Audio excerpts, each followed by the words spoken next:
This is Money Made Simple, the financial podcast that keeps it simple and gets to the point. Kia ora and welcome back to Money Made Simple, brought to you by Simplicity. Kia ora, Jenny. Hi, Liv. So, today we're going back to investment jargon. I've been thinking about this a bit, and some investing terms sound quite simple on the surface, and then they're really bloody complex to explain, like hedging, right? Yes, but today I have some good news for you. Today we're going to talk about index funds, and I think that it sounds fairly simple, and it is fairly simple to understand. Once you strip out all the jargon that can be associated with it. Yeah. So what are we going to cover today? We're going to look at what is an index fund, why are they so popular, what are the benefits of an index fund, and then we'll look at some of the examples that are actually available to New Zealand investors. Cool. So let's get cracking. Can you start by telling me what is an index fund? Sure. An index fund is a type of investment fund that mirrors the performance and the makeup of an index. And an example of that would be the NZX 50 or the S&P 500. That's the index? Yes. So your investment fund is the same mix of investments as that index. Okay. So, for example, if the index is made up of 50 of the top companies in a market, just like the NZX 50 is, then the index fund will invest in all of those companies in the same proportions as what exists in the index, right? Exactly. Hence the mirror effect. Okay. And just to caveat that there are some variations here in terms of the, say, 5% of index versus index fund, but that gets a little bit complex and we're going to keep it simple. Yeah, it's not identical, but it very closely mirrors the index. I was trying to think about this because, you know, I'm not a financial whiz kid. Guru. And so in terms of something that I actually like, which would be food, so I would compare this maybe to, say I want to buy a gift for someone and I walk into a supermarket to buy some food. I could just go straight to the gift hampers. I don't have to make any choices. I just because grab it's already put together for you. Exactly. And then I buy that instead. Yeah. Although I feel like when you buy a hamper at the supermarket that's made for you, it might be a bit more expensive, and usually an index fund is a bit less expensive. As we will discuss. Yes, because I tried to think of one that goes along with your foodie analogy, and I think that a really good example is strawberry picking. So my husband and I have done this, I think for the first time semi-recently, which is probably weird as a New Zealander, but when we went strawberry picking and picked the perfect strawberries, we realised once we got to the till that it's way more expensive than actually just buying a ready-made box of strawberries. Yeah, it feels a bit unfair, eh? Like you pay to do the work. Yeah, exactly. So a box of strawberries is like your index fund that you're buying versus picking your own is picking and choosing and going to be more expensive. Okay, I'll go with your strawberries analogy then. So as we've kind of just touched on, the big draw for index funds is that they are passive. They are done for you. You're not trying to pick the winners within the market. Yeah, you just buy a little bit of everything. Yeah, exactly. You're tracking the whole market. And for an index, as we've talked about, this could cover the top 500, the top 200, the top 100, the top 50 companies within that index, if you're talking about shares in companies. And examples of this are S&P 500, ASX 200, NZX 50. They really are what they say on the tin, right? They give you the number of companies in the index. Yes, and there are exceptions to this, but passive, which is what index funds are, generally means a lower cost. Yeah, and that would be probably the biggest draw card for people. They don't have to make the decisions themselves, but then also they pay less for them. They're generally the cheapest funds. And that is because they just involve less work. So your fund manager also doesn't have to pick the winners and losers. They just take your money and they invest it across the index. So you're not paying the overheads of a lot of business costs, of doing the research, of the buying and selling of shares, trading at different times. So that's why generally they cost less. They're lower maintenance, really, aren't they? Yeah, they're the low maintenance option. Yeah, and so that leads to the next draw card, I guess, is that they're simple to understand. So you know that if you are investing into the NZX 50 fund, you are investing into roughly the top 50 companies that are listed on the New Zealand Stock Exchange. Yeah. So it's a little bit easier to understand. Yeah, yet you still get that diversification. You buy the top 50 or the top 500, so you've got that broader diversification, and that's going to spread your risk across all those companies too. Yeah, because for the fund manager who is managing your index fund, they don't have to spend the time picking and choosing and trading and researching. So they can basically invest in more across a broad spectrum. So you're generally, with exceptions, more diversified than actively managed funds, right? Yes. Your fund manager doesn't have to make those decisions around the fund. You actually tend to keep owning the winners, and you are naturally having the losers divested for you when it comes to that fund over time, right? That's kind of true, but that's only one type of index, and I don't think we should go into this in too much detail, but that is true of capital weighted indices. So that's like the S&P 500, the ASX 200, the NZX 50, right? Yeah, They're so all that's capital based on weighted. the kind of market value of the companies. So that's going to mean that the stronger, bigger companies are going to stay on the index, and the smaller, sort of weaker, less performing ones will fall off naturally in that case. But there are other types of indices. So you can choose one that's focused on a particular sector. For example, there's the FTSE Global Infrastructure Fund is a good example, where they're just investing in infrastructure-related businesses. So for now, we'll just stick to those capital weighted indexes, which have the top XX, whether that be 200, 500, 50 companies within a broad market, like we've talked about with the NZX and the S&P 500. Yeah. Cool. So the top 3 index providers in the world might be ones that most people would have heard of, some of them at least. There's S&P. They've got probably the most famous index in the world, the S&P 500. Go Redditors. And then there is MSCI has a range of really big global indexes, and then there's the FTSE. The index providers review their indexes regularly and make changes to those. Or rebalancing. And off the back of those changes, the index fund manager who is using that index is going to mirror those changes. Yeah, right. That's called tracking. So that process happens like every quarter for the most part. And that means that your index fund will continue to mirror the market that it's following, or track the market. Yeah, so if you're invested in an index fund, that all happens for you by the fund manager, right? Yes, you don't need to think about that at all unless you're interested. Yes. And as we said before, over time, generally those stronger, bigger companies will end up staying or being added to the index, and those smaller and weaker companies will eventually be dropped from the index, right? And so they'll be dropped from the index fund. Yeah, and that is another huge draw card for people, is that over time, index funds or passively managed funds like that tend to outperform actively managed funds. Yes, so history and these SPIVA studies, which are one of my favourite bits of, I guess, research. This is why I ask you to do it, because you have things like favourite bits of research. and I've written quite a bit around passive versus active in the SPIVA studies. So yeah, it's something close to my heart, which is probably quite a weird thing to say about SPIVA studies. But maybe. So SPIVA is the research arm of S&P's global company. And so they have been researching and tracking funds from around the world for over 20 years now.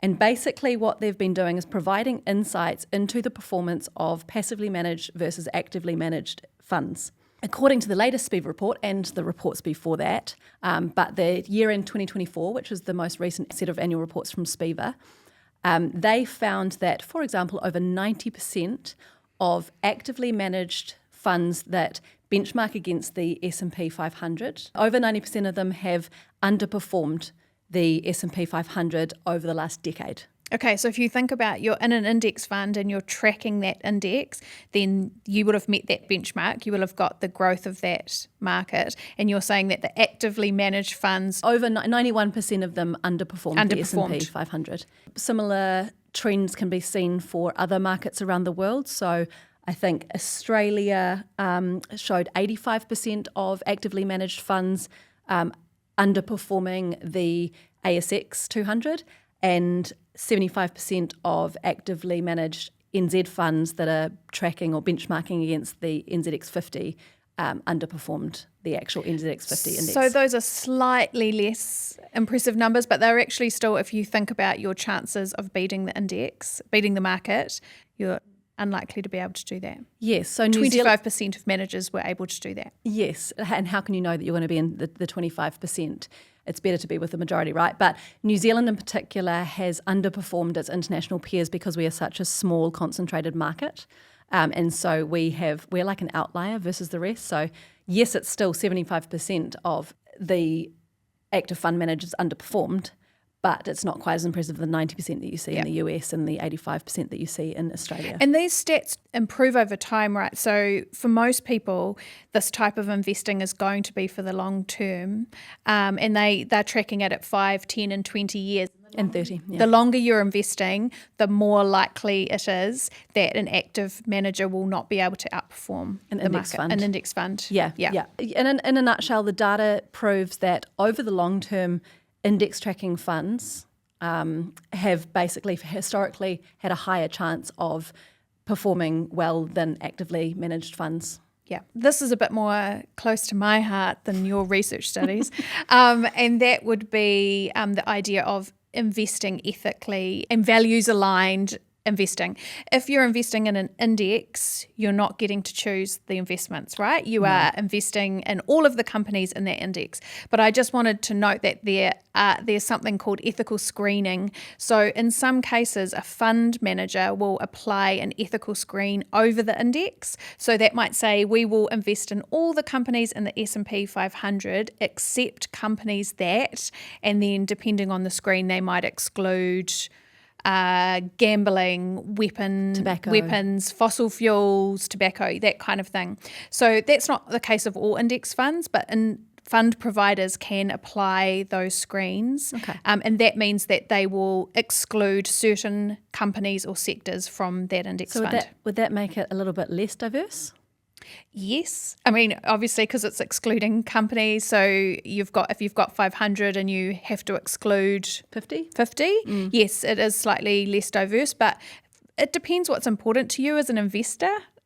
People have different priorities, and if having your investments align with your personal, social, religious values is important to you, then you might want to look at some of these funds that apply those screens. So you still do get broad diversification in the broader sense, but you potentially get that diversification without having to invest in the businesses that your values don't align with. Yeah, and you need to do a bit of research because these screens are applied by a third party. You can generally find out a little bit more depending on who your fund provider is, how those screens are constructed and what the parameters are of them.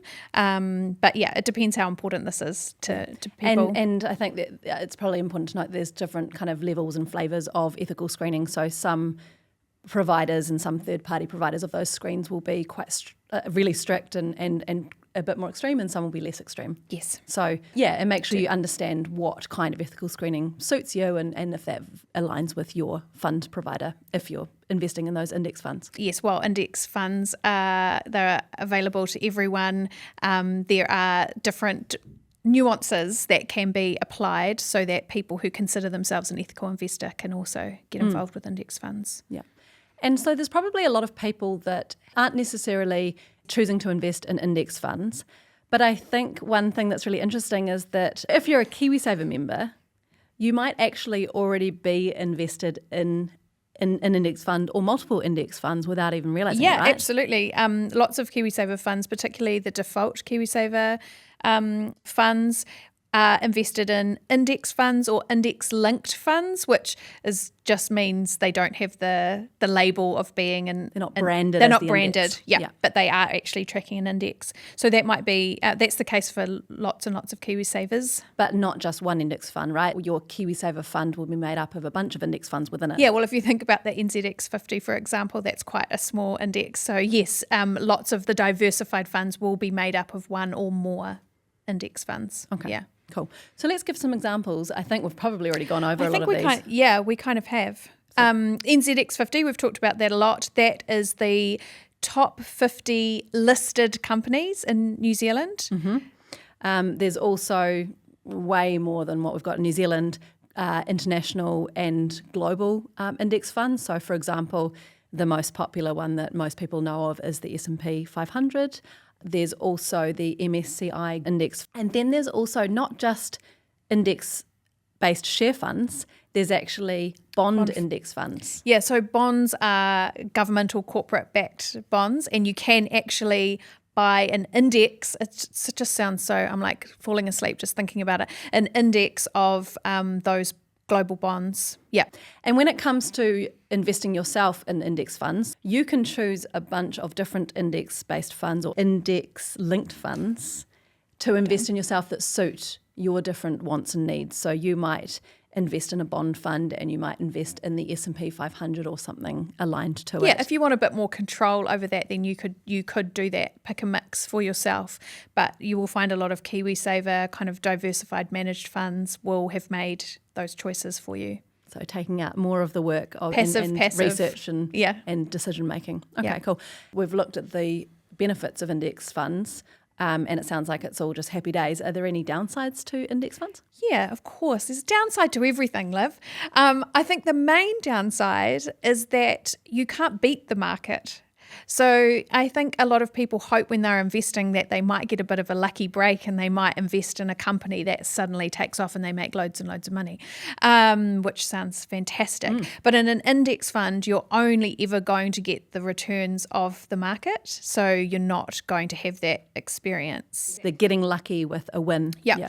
And because an index fund, if you're tracking all of those companies, it is going to be a bit volatile. There are going to be ups and downs because markets move. You are going to have to be prepared to go on that ride. Yes, so if the market drops, like what happened around Liberation Day back in April, your index fund that you're invested in is going to drop as well. Yeah. So you are investing in the market and your performance is going to reflect what the market is doing.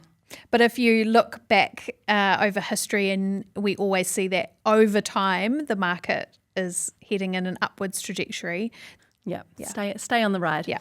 Also, not all index funds are created equal. So some, depending on the manager of that index fund, some will cost more, some will cost less, some will be more narrow, some will have different ethical screens, and so they will be even more narrow than the index. So I think there is still some work in choosing which index fund provider and which index funds you want to invest in if you're going to. Yeah, I think it is the easier choice in many ways, and it is quite straightforward, but it is always worth doing a bit of research at the beginning before you get into a passive fund. Yeah, like and that. get independent financial advice if you're not sure to help you make those decisions. Yeah. Cool. Just quickly, a couple of resources that we'll put in the show notes around index funds if you want to learn more. Yes, of course. Well, obviously Sorted. It wouldn't be a Money Made Simple episode without mentioning Sorted. They have a fantastic, I think it's just called Guide to Index Funds. There's a bunch of blogs and other useful information in there. Cool. This is for anyone who wants to dive a bit deeper into the world of index funds. Yeah. So those are good sources of kind of static information. If you want to get amongst it a bit and join a bit of a community of people that are really interested in index funds, I know you do. There's a group called the Bogleheads, and this is a US-based group, but John Bogle, aka Jack. Yes, known as Jack, was actually the founder of Vanguard, and he is considered the sort of index fund pioneer. And he had some really interesting thoughts about investing, and he wrote something called the 12 Principles of Index Investing, or something which is sort of like the 10 Commandments. If you're interested in it, and there's loads of people that are all over the world, then join the Bogleheads. The Bogleheads. Bogleheads. If you want to start investing in index funds or find out a whole lot more and know whether they're right for you, go forth and Bogle. Yes. Bogle. Cool. Okay, so let's wrap it up. Basically, using index funds is a great way to start investing, right? Yep, and key being that it's usually a low-cost way to invest as well. And in a really broadly diversified manner. And there are a few downsides, but I think when you weigh it up, it's definitely a great option for Kiwi investors. As part of your portfolio, right? Awesome. Well, thanks for tuning in, and we'll see you next time. See you next time.